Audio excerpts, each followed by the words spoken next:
ഹരി ഓം. വിഷ്ണു സഹസ്രനാമ സ്തോത്രം ശ്ലോകം 62. സുവ്രത സുമുഖ സൂക്ഷ്മ സുഘോഷ സുഗത സുഹൃത് മനോഹരോജിതക്രോധോ വീരബാഹുർവിതാരണ. ഹരി ഓം. ഹരി ഓം. 455 നാമം സുവ്രത. സുഷ്ടു ശോഭനമായിട്ടുള്ള വ്രതമുള്ളവൻ, ആ ഒരു ദൃഢനിശ്ചയമുള്ളവൻ. എന്താണ് ഭഗവാന്റെ ദൃഢനിശ്ചയം? തന്നെ അഭയം പ്രാപിക്കുന്ന ആർത്തന്മാരെ സംരക്ഷിക്കുന്ന കാര്യത്തിൽ സുദൃഢമായ വ്രതമുള്ളവൻ. ഇത് ഭഗവാൻ വാൽമീകി രാമായണത്തിൽ പറയുന്നുണ്ട് വിഭീഷണനോട്. എന്നെ ഒരിക്കലെങ്കിലും ശരണം പ്രാപിക്കുന്നവനെ ഞാൻ ഭഗവാന്റെ ആളാണ് എന്ന് പ്രാർത്ഥിക്കുന്നവരുമായ, ഞാൻ ഭഗവാന്റെ ആളാണ് എന്ന് സ്വയം പ്രാർത്ഥിക്കുന്നവരുമായ എല്ലാ ഭൂതജീവജാലങ്ങൾക്കും അഭയം നൽകുന്നത് എൻ്റെ വ്രതമാകുന്നു എന്ന് ഭഗവാൻ പറയുന്നുണ്ട്. അപ്പോൾ ആ സുവ്രതത്തോടു കൂടിയവൻ സുവ്രത. 456 നാമം സുമുഖ. അത്യന്തം സുന്ദരനായിട്ടുള്ള ശോഭനമായ മുഖമുള്ളവൻ. ഭഗവാന്റെ ശ്രീരാമാവതാരത്തിലും ശ്രീകൃഷ്ണാവതാരത്തിലും സൗന്ദര്യത്തിൻ്റെ ആ ഒരു ഏകസാരം എന്നാണ് വർണ്ണിക്കുന്നത്. അങ്ങനെ സുമുഖനായിട്ടുള്ളവൻ എന്ന അർത്ഥത്തിൽ സുമുഖ. 457 നാമം സൂക്ഷ്മ. അത്യന്തം സൂക്ഷ്മമായിട്ടുള്ള, അതുകൊണ്ടാണ് ഭഗവാനെ നമ്മുടെ ഇന്ദ്രിയങ്ങൾക്കൊന്നും ഗ്രഹിക്കാൻ സാധിക്കാത്തത്. എന്തിന്? നമ്മുടെ ഉള്ളിലെ മനസ്സ് പോലും നമുക്ക് ഗ്രഹിക്കാൻ സാധിക്കുന്നില്ല. കാരണം അത് സൂക്ഷ്മമാണ്.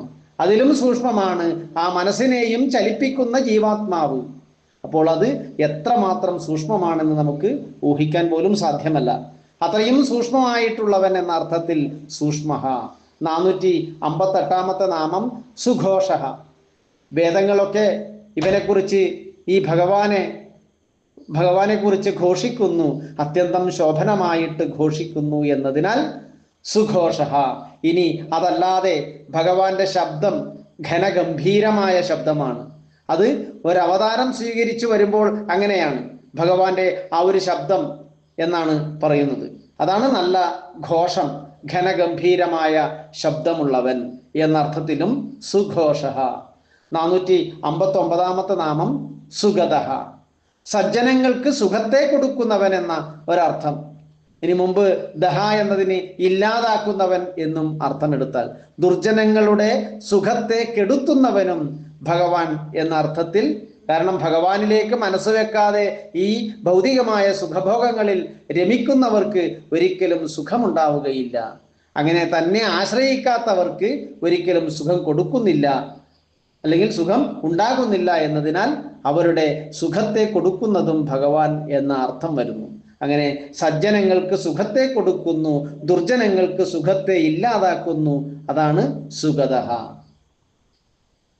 460 നാമം സുഹൃത്ത്. സുഹൃത്. ഒരു സുഹൃത്ത് എന്ന് പറഞ്ഞാൽ സാധാരണ രീതിയിൽ നമ്മൾ എങ്ങനെയാണോ അർത്ഥമെടുക്കുന്നത് അത് തന്നെ അല്ലെ?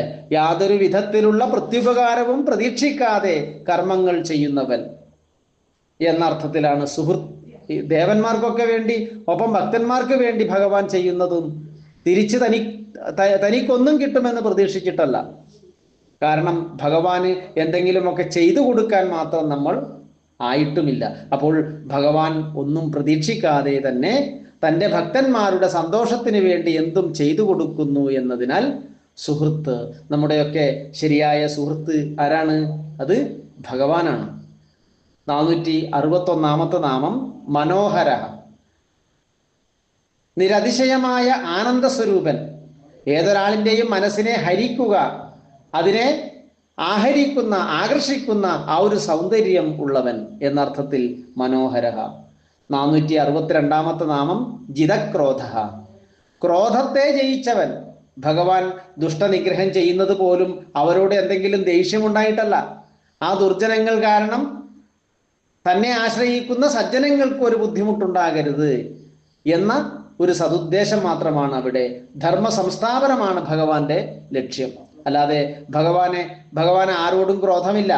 ക്രോധത്തെ ജയിച്ചവനാണ് ഭഗവാൻ എന്നതിനാൽ ജിതക്രോധ. 463 നാമം വീരബാഹുഹു, ദേവന്മാരുടെ ശത്രുക്കളെ നിഗ്രഹിക്കുന്നു. അങ്ങനെ വേദമര്യാദയെ സ്ഥാപിക്കുന്ന കൈകളുള്ളവൻ. സംരക്ഷണം എപ്പോഴും കൈയുടെ ഒരു പ്രതീകമാണ്, അല്ലെ? കൈയുടെ പ്രതീകമാണ് സംരക്ഷണം. അങ്ങനെയുള്ള വീരമായിട്ടുള്ള ബാഹുക്കൾ, കൈകളുള്ളവൻ എന്ന അർത്ഥത്തിൽ വീരബാഹുഹു.